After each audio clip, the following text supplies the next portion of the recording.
Assalamualaikum warahmatullahi wabarakatuh.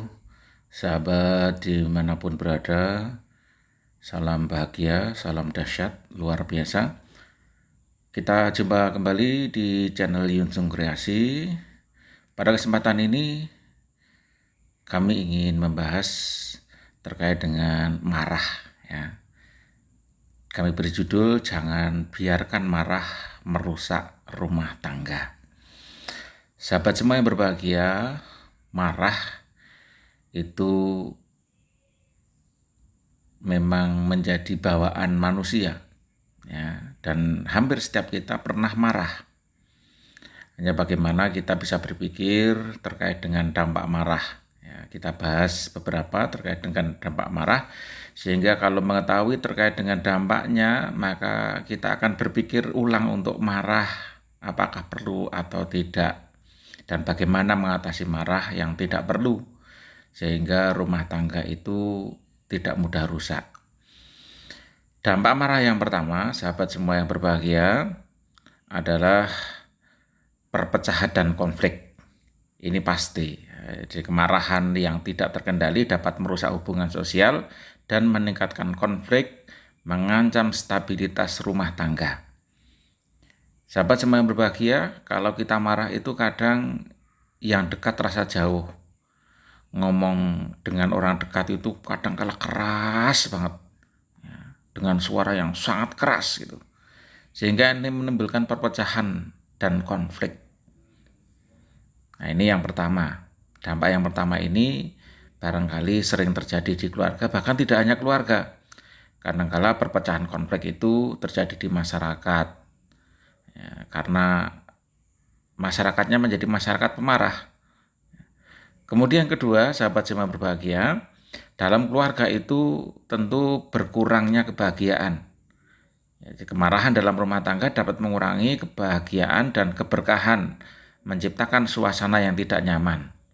Sahabat semua, kalau kita sedang marah itu mau ngomong apa saja kadang tidak nyaman. Mau makan tidak nyaman. Mau duduk saja kadang ketika kita melihat anggota keluarga atau istri misalnya ketika sedang marah itu menjadi tidak nyaman. Nah, ini dampak yang kedua. Kemudian dampak ketiga, sahabat semua berbahagia, tentu ada gangguan komunikasi. Nah, kita paham bahwa marah dapat menghambat kemampuan untuk mengekspresikan diri dengan tenang dan mendengarkan satu sama lain, sehingga mudah menyebabkan kesalahpahaman. Komunikasi dengan anggota keluarga pun tidak lancar ketika kita dikuasai oleh amarah. Kemudian yang keempat, pasti marah itu menyebabkan trauma psikologis.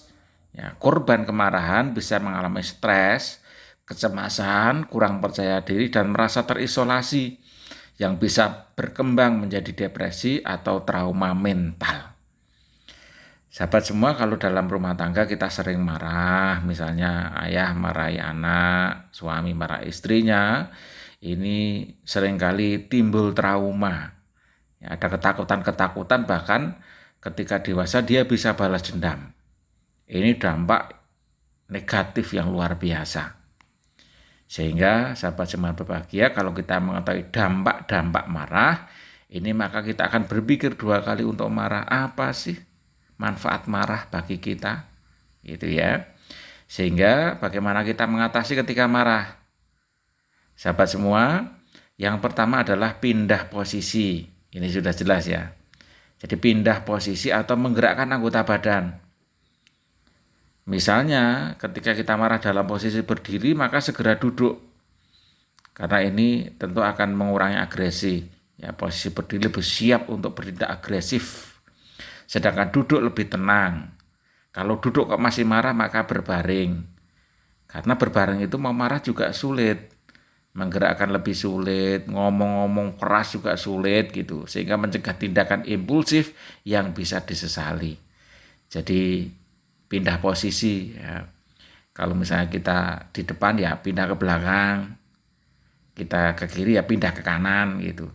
Atau lebih pas kalau kita berdiri duduk, kalau duduk masih terasa ingin marah, berbaring. Kalau berbaring, maka lebih mudah untuk tidak marah, lebih mudah tertahan gitu.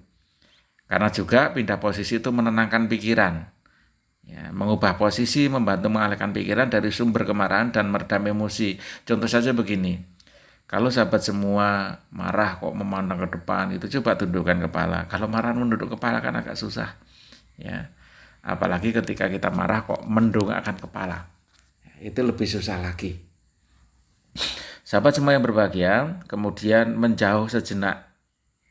Ambil waktu untuk menenangkan diri di tempat yang nyaman, bahkan dengan melakukan gerakan fisik ringan, ya, menjauh dari tempat yang ada di depan kita. Kalau misalnya kita berada di rumah, ya segera keluar, itu menjauh, ya, dari sumber-sumber kemarahan itu.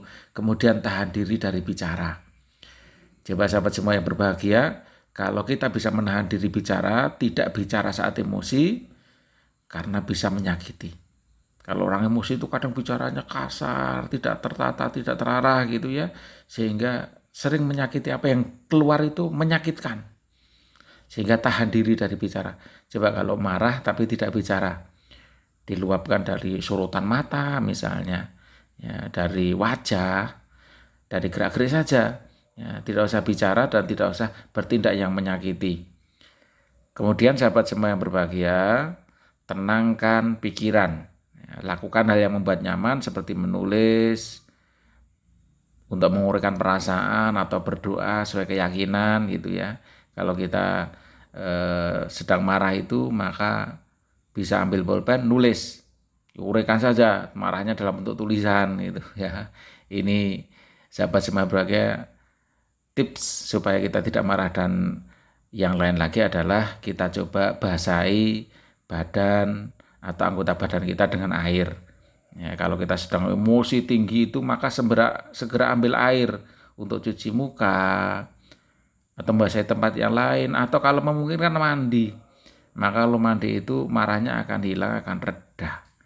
Sahabat semua yang berbahagia, saya kira itu beberapa tips ya supaya tidak marah yang tidak ada manfaatnya. Kemudian juga mengetahui dampak-dampaknya. Maka dengan mengetahui dampak dan mengatasinya, kita akan lebih mudah dalam menata diri, dan keluarga kita pun akan terhindar dari bahaya-bahaya.